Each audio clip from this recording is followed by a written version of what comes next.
Assalamualaikum everyone. Good evening. This is Tooba. I am representing on-time training and consultancy services. We are here to celebrate the success story of our delegate, PgMP delegate, Kinza Ansari. She has earned her PgMP with us like around 1.5 month, no, not 1.5, a month ago. Less than a month, yeah. It's Less than a 27th month ago, November, yeah. less than a month ago, yeah, less than a month ago, and she earned that with above target, mashallah. So she's here to share her insights, her lessons throughout this journey, and we are here to celebrate her success with you guys, and we are here to share what she learned during this journey. So we are going to do this conversation in a more organized and structured manner. But before that, Kinza, a bit about yourself, and people would like to know more about you. Your introduction, please. Okay, so as my name goes, it's Kinza Ansari, and currently I'm employed with Systems Limited since past 3 years now in the capacity of a senior project manager. I have been in the field of project management since around like 10 years now, and I started my career by doing the PMP, so it's like a 10-year difference, year gap difference between when I did my PMP and then this year when I did my PGMP. So yeah, that's pretty much a high level about me. Okay, great, Kinza. Kinza, why PGMP, and what was the thought process behind when you were opting for it? Okay, so I opted for PGMP because I had reached a point in my career where I thought that managing regular projects was no longer a challenge. It came very easy to me, and I wanted to prepare myself for like bigger, complex projects and initiatives that could, help me help a larger audience, which could help me find the interdependencies and strategy and stakeholders, and understand why a project and multiple projects were being done in the first place and not just focus on the delivery and schedule and everything. Yeah, and Kinta, at times people make this comment that all these standards, like not only PGMP, like there are many other standards across the globe as well, and they just say that these are just things they look good in the book, but when it comes to real life, the experiences are different, and situations are different, the context is different, and based on that, like not everything from these standards could be picked and just apply. So, I mean, my question is that after doing this credential, and while doing this as well, did you get any such chances that where you could think that, oh, if I knew this earlier, maybe that project, that program I could have done in a better way, and probably this was a situation I faced earlier, but I didn't know the best thing to do in that situation, or my team didn't know the best thing to do. So is there a practical implementation of these credentials in the professional world? Definitely, it is because I think where it helped me better was to think in terms of governance and think in terms of having long-term value. That's something that I think was missing when I was just focusing on the project level delivery. So this gave me a bigger picture when I look back at the projects I did. It made me realize that okay, fine, from this level, this is how it should have functioned. So yeah, it did help me. Great. And okay, if I talk more about the preparation itself, like when it comes to these credentials, especially the PMI ones, PMI exams usually are pretty tricky, pretty extensive, and they also test your nerves along with the skill set. So, how did you prepare for that credential? If you want to share anything. Um, so I think my preparation took longer than I expected. And I think that's primarily because I wasn't able to focus in the beginning. I was too distracted with office and everyday routine of the life. Uh, but in terms of essence of the dedicated hours I gave, I think it was a kind around 2 months. But yes, it was hard. I had to unlearn a lot of project level things, and I had to look at things at the lens from how PMI has defined it with respect to their lingo, their mindset, and their expectations, not just of what the book says or how we have been doing things from initially. So that's where it took me some time, but yeah, I think with your help it came easy. Otherwise, if I had just gone to do things with my own Mhm. way, it would have been difficult. But yeah, I think most of the credit goes to you because you were there to help me out 24/7. Anytime I called you and anytime I dropped you a voice note, you were there to answer all of you know, the messy questions I had for you. Thank you so much. Thank you so much. This is exactly why I am here, and I this is exactly what I do. So this is I just did my job. But what I would like you to like talk about is probably what was your study pattern. Maybe that could be helpful to some of the aspirants who are actively preparing for their exam. Maybe per week, how many hours? As you mentioned, you actually prepared for the exam actively for 2 months. So maybe within those 2 months, how many hours per week, maybe per day as well, over the weekend? What should be the study pattern? Maybe first you cover the standard or maybe the learning part and then the practice part. I mean, anything that you would like to talk about with respect to the exam preparation itself. So I started off with reviewing the videos training that you gave us. That was very helpful because the first time I did with you was something that I was very new to PGMP and everything was going up a bad. But then I had to, re go through the videos, the training videos that you had, and then I went through the slides that you gave us. And then after that, I at the places where I thought I had still had confusion, I would go to the standard. And I'd be very honest that I did not look at the standard very much. I think your slides were far more helpful to me and more concise in terms of offering what exactly PGMP is trying to tell us. So after slides, a bit of the standard, and then I went to do your mocks. And in between, I was also trying to, get innovative and started looking into chat gpt with respect to answers. But one thing that I did realize that using chat gpt to understand pgmp and the exams and the questions and the answers, it gave me a wider context of why an answer is correct and why an answer is wrong. And if you do remember, I do came to you asking about, okay, why is ChatGPT saying this and you're saying that, and your answer and your explanation was something that gave me a deeper context. So I think that's something that gave me a deeper dive into what the PGMP had to offer, and not just memorize things and just be done with the exam. No, that wasn't like that. Okay, which actually reminds me that I really have to do this conversation with you, being a PMP certified and now PGMP certified as well. So at times I come across this question from the PGMP aspirants as well, that how difficult PGMP is with respect to PMP, with respect to the skill set, with respect to the exam, and with respect to the expectation. So for instance, if we already know the project life cycle for predictive, for agile in detail from our PMP, which usually is the case because the people who go for PGMP, they usually are PMP certified. I'm not saying always, because this is not the expectation as per the eligibility criteria of PGMP, but usually they are because that's a natural progression in one's career. But the expectation is like somewhat this, that probably maybe a little bit more study and you are going to be PGMP certified. And I mean, knowing the PMP mindset would be really helpful, which actually is. But would you like to shed some light on it, that being a PMP certified and a PGMP certified, what difference you saw in the skill set, in the expectation, the complexity level, because there is a complexity involved when it comes to program. Absolutely. I think PGMP then again is a bigger picture of how you take the smaller projects together. While we do the PMP, we are too focused on delivery and just getting things done. But when it comes to PGMP, it's all about outcomes, it's all about benefits and keeping stakeholders engaged and satisfied, even if it means closing the program. We have seen it so many times. If it's not beneficial, you close it out.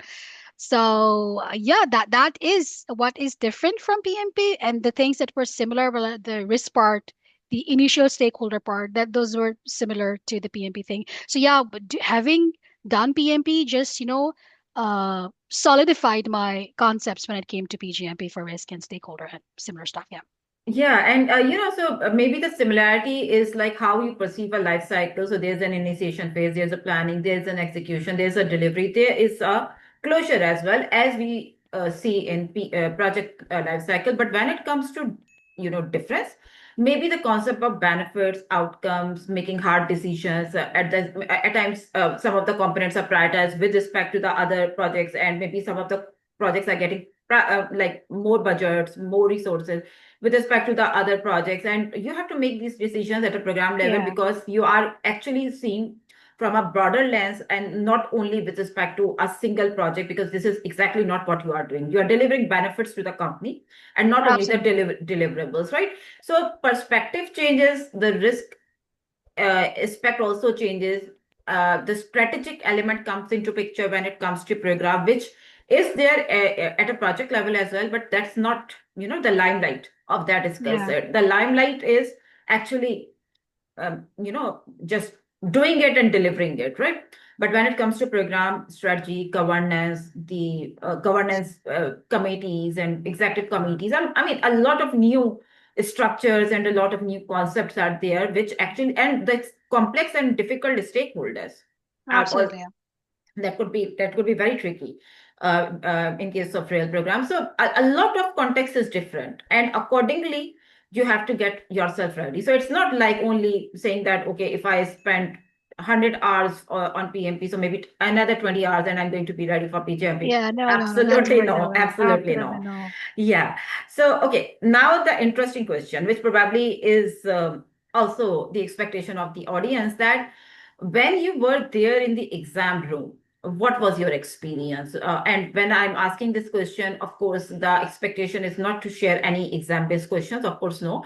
But experience may include like your experience at that center, experience with your invigilator, experience with respect to time management, pressure handling, and leadership traits, and anything that you would like to share with respect to with respect to those 4 hours in the exam. So I think with respect to center, I think it varies from center to center. I haven't been to many, just this one for PGMP. So I think it was okay. I was the only candidate there, so it was pretty silent. Mhm. The invigilator didn't bother me much. I did take breaks for water, primarily because they did not allow us to take water inside. And, bearing the pressure of questions and, thinking that you just might not get through with the exam really gets you thirsty. So yeah, I got up a couple of times to have some water.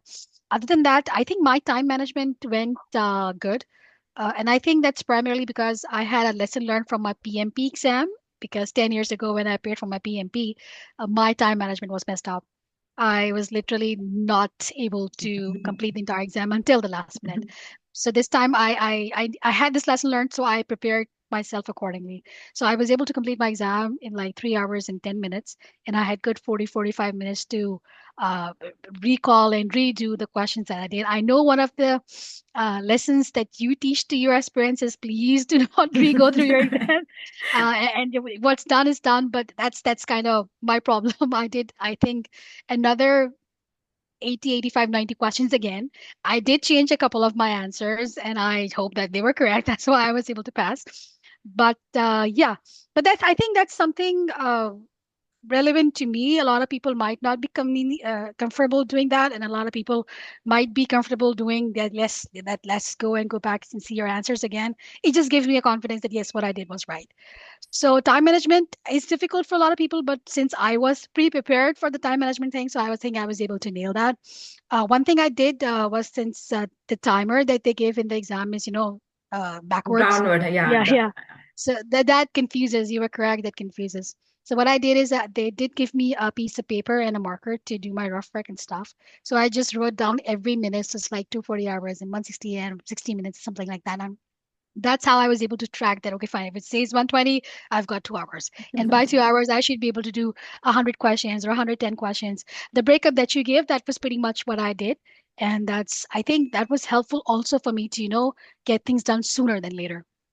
And did you have a strategy for time management for those 4 hours, that in the first hour I probably should be done this much, and the second hour I should be done this much, so that you have like in the subconscious you have that strategy. Okay, 1 hour is passed, how much is done, and what's the variance? I'm doing good.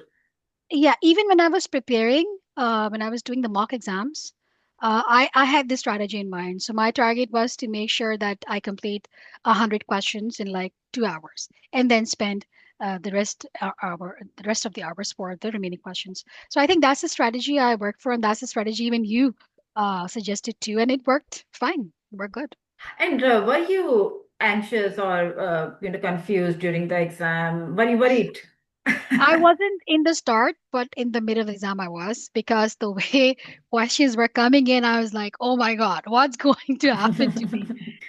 They were tough. The questions were tough. The questions were very professionally structured, something uh, I wasn't expecting things to be that complex in the exam. I think I was well prepared, but the exam was, out of my expectations. So, one thing that I found really hard in my exam, I don't know how many people have witnessed that, is that my exam had questions which had five multiple choice, and we had to select two in the right combination. And there were multiple questions in this format, which made, I think, answering even more difficult because those five options were such a close call that I think if you only have the context right, the concept right, only then you'd be able to pick the right combination. Otherwise, it was a mess up. I understand. Yes. And this is a common feedback that I receive from every PGMP delegate of mine after the exam. They say, Tuba, we were losing the exam. I don't know how I have passed it. It was definitely a fail. So this is a common feeling. Everybody says this. Everybody, literally everybody. In fact, I have heard this feedback as well that Tuba, I was dead during the exam. I mean, I almost died. At one point, I felt the same way. Mhm.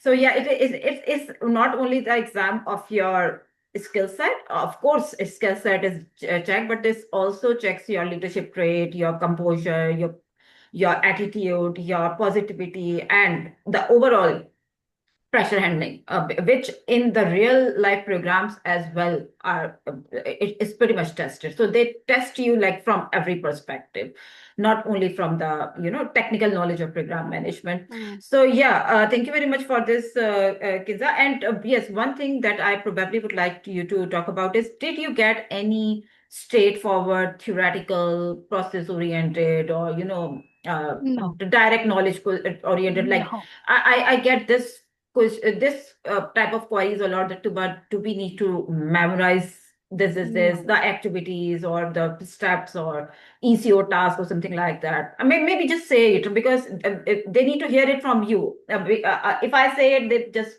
probably think that probably I just am trying to no. They don't test memory at all. No direct questions.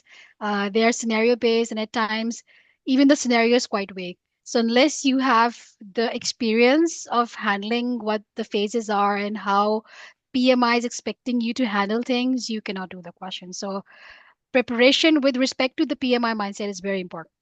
And you mentioned that during the exam you were okay with the time management. In fact, you did really good on that part. So, did you time bound yourself while doing the mock practice that I provided you? Because most Yes, of the yes. time people just do it like in an open-ended manner and a more review-based manner, rather in a time-bound manner. And I So advise it that So you. not all the mocks that you gave, the initial mocks that I was doing when I was in the phase of, learning and not testing my knowledge, that's when I did exams open-ended. But once I thought my knowledge base was complete, I understood what the concepts were, I started doing time-bound. And that also gave me a confidence that, okay, fine, if I'm doing things earlier in my mock exam, I'd be able to do better in my final exam as well. So yeah, this is exactly the reason why we are raising this point, that time management is important and one should be practicing it. So that should not be the very first time while you are in the real exam that you get to experience that how the time should be managed.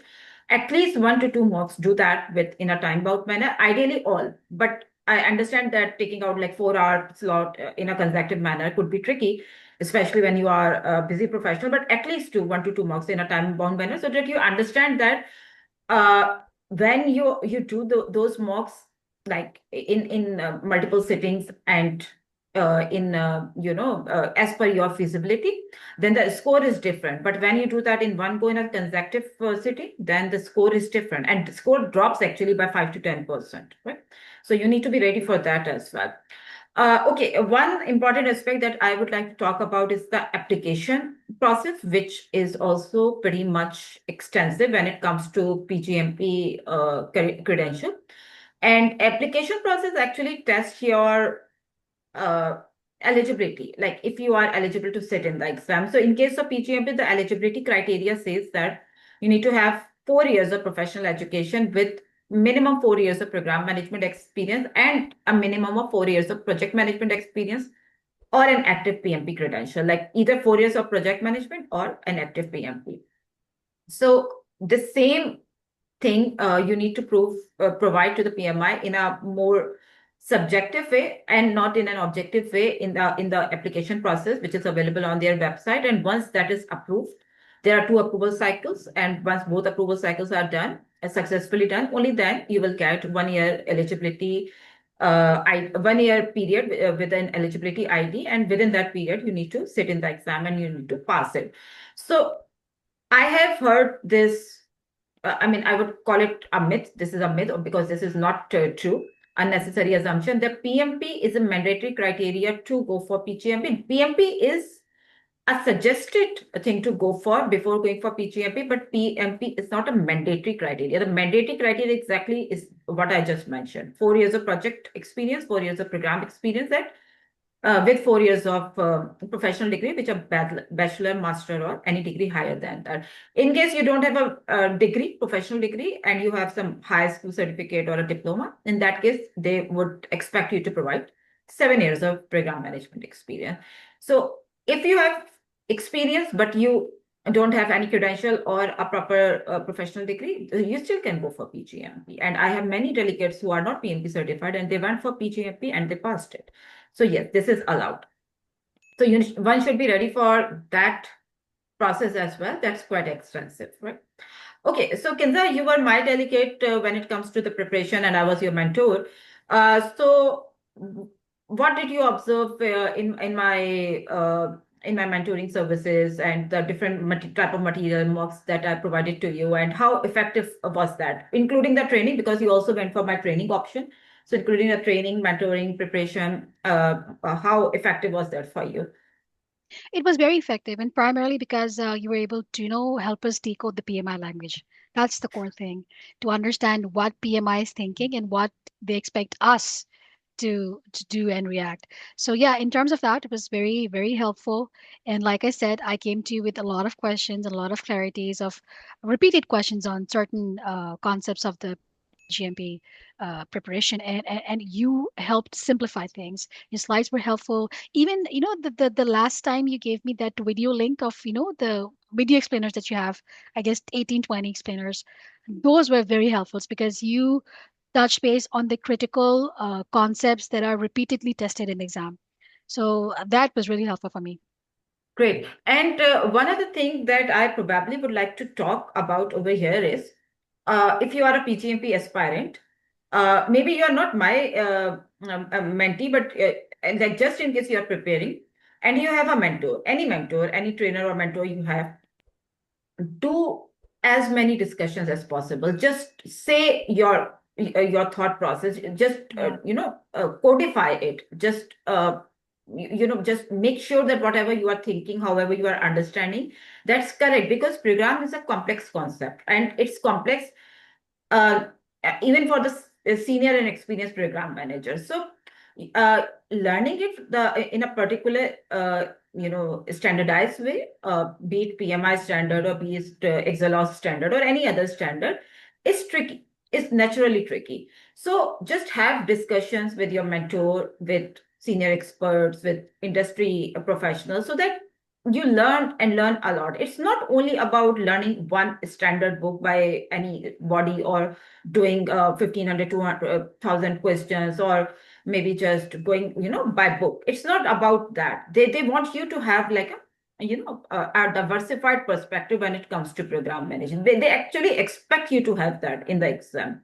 And that's only possible when you are in a position to map your experience, your learnings, your background with the PMI ways of working, and in a more integrated manner, because there is a very hard and fast concept of collaboration as well, stakeholder engagement, governance perspective, which sits at the top of the program manager and which actually monitors everything from a more strategic eye.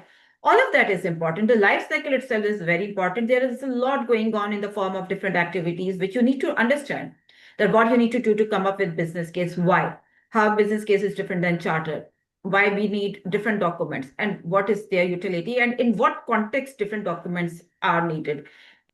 So this is not only about what is business case and what is charter. Exam is not going to test you this way.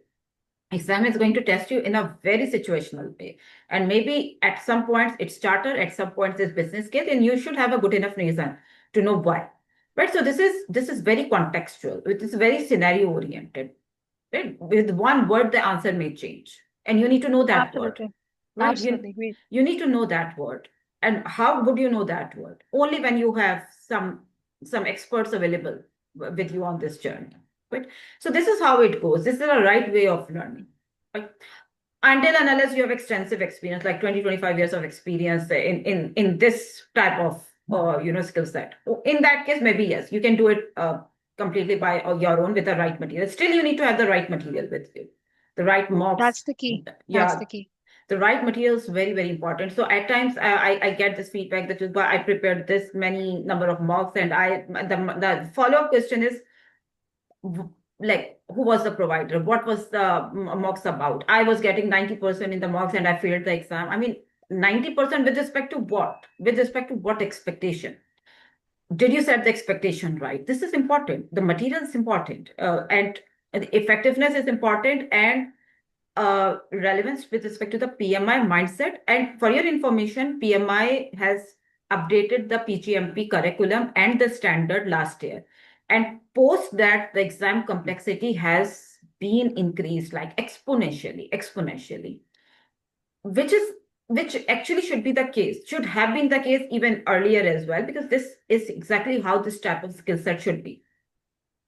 So they now want you to be either a program manager with the right expectations fulfilled, or they don't want you to be a PGMP certified. As simple as that, right? So set your expectations clearly and then enter in this journey. Right?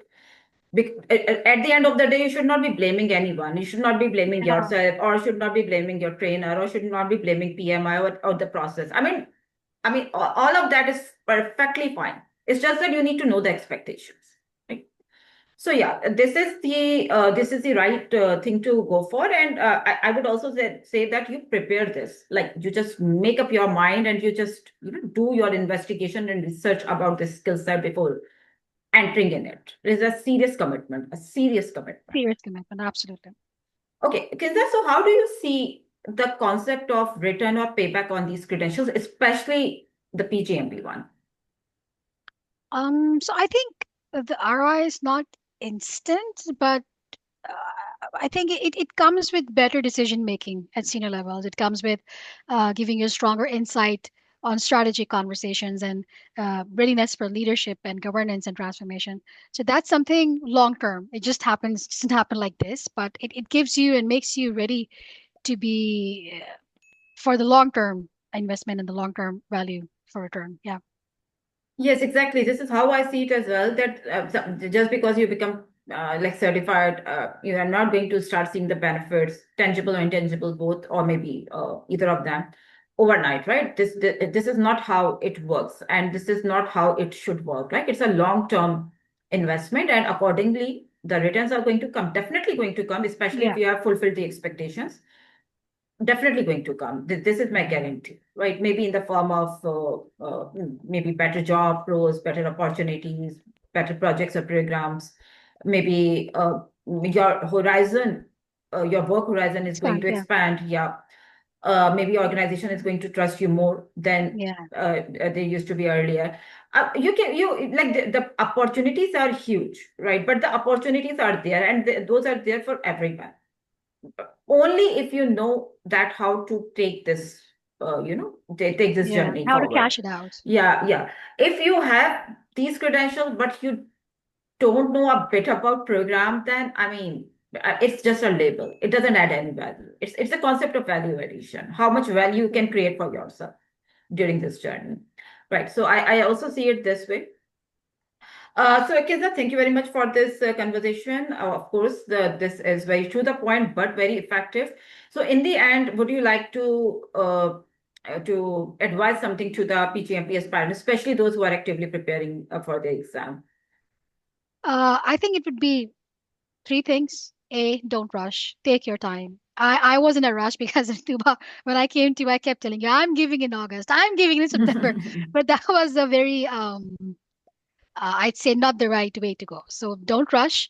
take your time, understand the concepts, focus on understanding and not memorization. Memorization is not going to work a bit. And get proper mentorship. I worked with Tuba, and I think that was one of the best decisions I made. We all know that there are a couple of providers out there, but Tuba has been really phenomenal in helping me out. I really brought some really, basic stuff to her, eating her mind 24/7. But she was there, she was patient, and I appreciate that. So, yeah, getting the right mentorship also matters. So, I think these are my piece of advice. Thank you so much, Kinza. So I am seeing, let's take the audience questions and queries.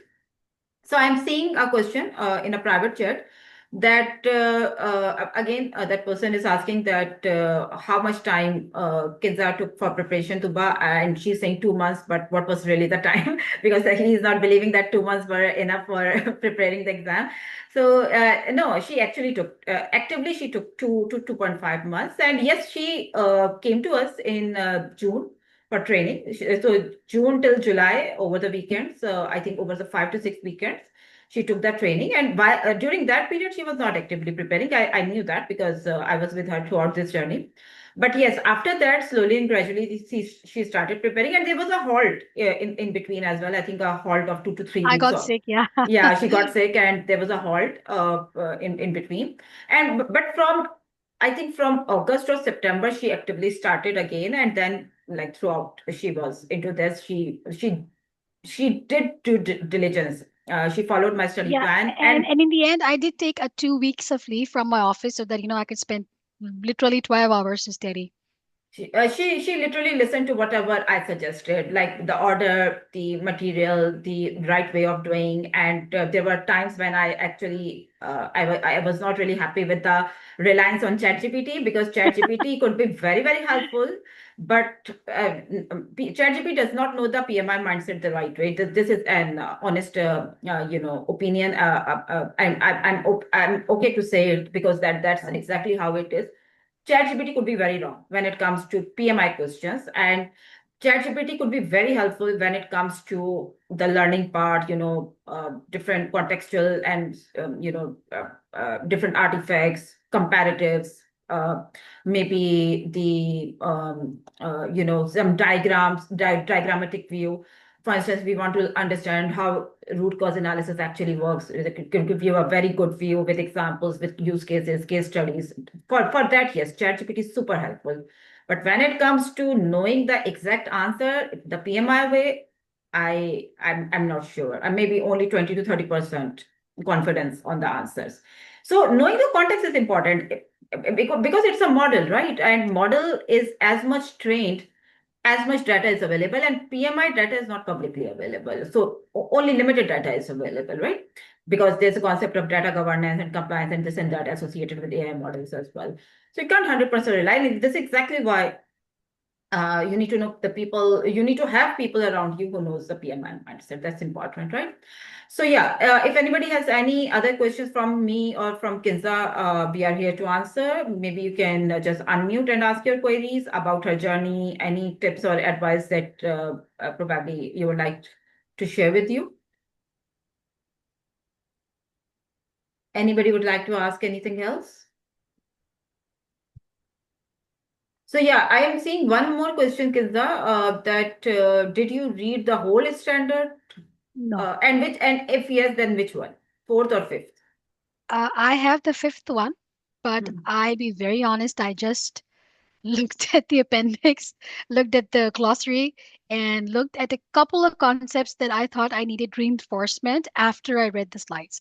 For me, I think the slides that Tuba has, the video explainers that she has, and even the training that she has, that is comprehensive. That is complete. I did not feel the need to go to the standard. And yes, I mean, if this same question is asked to me, I would say that PMI standards are good. PMI standards actually are good. They can establish your foundation. They can give you a very good perspective, a very good idea about what they expect from you. That's actually the case. And I usually write this statement in my study plans as well as a disclaimer that there is no substitute to PMI EC or PMI standards. But at the very same time, we understand that delegates are busy. They are very busy professionals, especially if they are program managers, because they are actually managing complex stuff at the work. And if they are able to take out time to study, this is actually, really appreciated. As a mentor, as a provider, we should be having our, resources available that make the process easier for them, right? Is reading the standard is time consuming and could be boring as well, to be honest with you. So Very dry. yeah, the standards are supposed to be dry, right? So because of that, we just say that if you are very much time constrained and if you find it boring and dry, it's okay if you follow the material, if you follow the slides and videos and discussions, if that is more engaging, because we regardless cover everything in the slides in a more presentable and in a more contextual with use cases and different associated studies as well, to make it engaging, of course. But if you are a kind of person who like to read book, who like to absorb the different literature from here and there, then PMI standards, as well as the supporting material available on their forums and blogs and this and that, could be very, very helpful. Could be very, very helpful, right? But that demands time, a lot of time. So yeah, these are the two questions that I've received in the chat area. If there are any questions, you guys can unmute and ask that. And if no, then probably we are good to wrap up. Anything that anybody would like to ask to Kinza? Ask now or forever hold your peace. Oh, that's strong. Yeah. By the way, you can connect with me or Kinza or LinkedIn as well. Let me share her LinkedIn ID as well, so that you can connect with her. I believe most of the people in this room are already connected with me, but maybe people would like to connect with you as well, Kinza. So let me Most welcome. share your.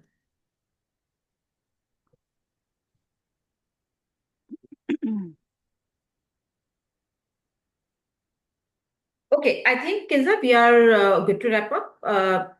Okay, I am seeing one more question. How long took the payment to panel review to finish? Panel review, yes. How much time did it take for you, Kinza? Do you remember? I think the first review was done, I think 2 days, 3 days, I guess. And the final payment, I think within 1 month, I guess. That was it. Yes, I remember that actually, because most of the work was registered by me for your application. So your application, for the panel review, it did not take more than a week, and for the first review, I think 2 days. Yes. So overall, within 10 days, that whole process was done. So Yeah. yeah, and that's like very regular in case of the applications as listed by us, like by me, to be more specific. Usually the application for both approvals are do not take more than 10 to 15 days. And yeah, this is exactly the reason. I mean, this is because we know how to write it. We know how to map the experience in a way The that lingo matters, yeah. the lingo matters and the mindset matters. And one common mistake that we see people doing, and that's the reason why they get the rejection, especially from the panel, is that the applications are written more from a project mindset and less from a program mindset, more from a scope and deliverable perspective, and less from the objectives and benefits perspective. And this is exactly what they are looking for in the application. If that part is missing, your application is not going to be accepted, right? And writing the individual projects which don't have any relevant stuff to share under the program umbrella is another problem. That's actually the concept of portfolio. That's not the concept of program. So these are the common mistakes that people make. And that's why the application may reject or may take long as well. If the application is taking long, probably they are, reviewing, re-reviewing. Maybe they are getting more perspective to get to the point that is that application worthy to get an approval. Okay, Yasser is asking that what's your advice for the person who doesn't have a program management experience, and does the experience count in passing the exam? Oh, yes, Kinza, your call. The experience, I think, is it's an value added thing. But once you understand how the exam is structured and how they expect you to behave, Mhm. I think you can pass the exam. Experience is absolutely a value added thing. Um, I also would agree to the same. So see, I have seen different type of people going for PGMP. The first type are those who are actually the established professionals, program management professionals. They have been doing program management for a couple of years, or maybe for quite some time in the industry. And they just want to vet their knowledge, they vet their experience with respect to what the other professionals across the globe do, right? So they would like to just make themselves part of the continuous improvement cycle, right?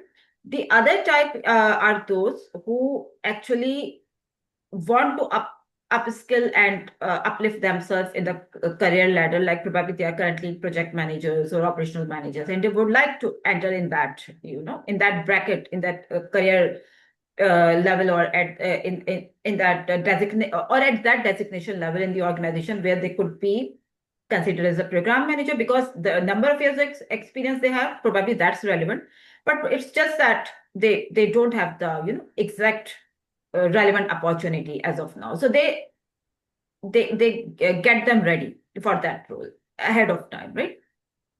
And in that case as well, PMI actually welcomes you if you have even the relevant experience and not the exact core hardcore experience of program management.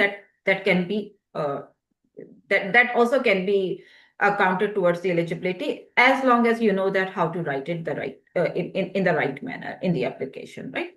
And the third type of people is like are those only who want to just learn and make their skill set better and improve their knowledge, and just get better and better with respect to the learning and knowing more skills and this type of thing, right? They don't have any career prospects associated with that. They just want to learn new things, and those type of people are also there in the industry. So yeah, passing the exam and not having the experience is not a problem. Not having the right direction and the right motivation is a problem. Right? If you have a direction for your career, then you probably would do this.